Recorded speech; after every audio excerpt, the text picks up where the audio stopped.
One of the greatest examples of racism and differential treatment of Black people in this country in modern times can be seen in the contrast between the way in which the federal government and state and local government dealt with the crack epidemic as compared to the opioid crisis.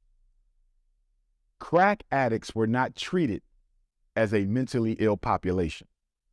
The crack epidemic was not treated as a public health crisis. The crack epidemic was treated as a crisis in criminality and a need for greater criminal justice oversight of the Black community. More police, more arrests, more prisons, very little attention to treatment and rehabilitation.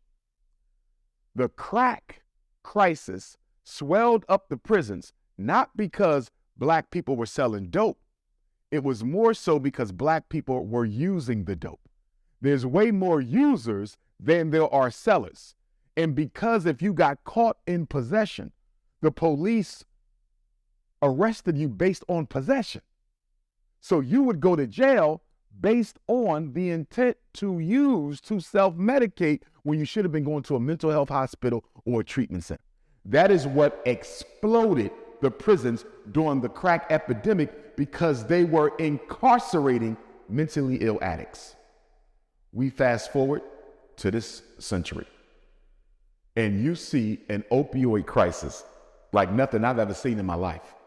When I drive down through Frankfurt, and I think Frankfurt and Kensington may have the worst opioid strip in America, Zombieland, open air, use of dope with the police sitting there watching them.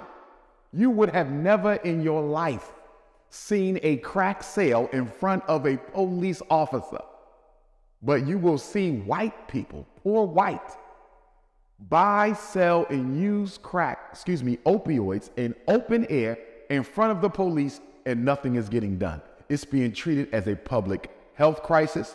It's being treated as a mental health emergency. It is being treated as a medical epidemic of grave proportions. These folks are getting treatment.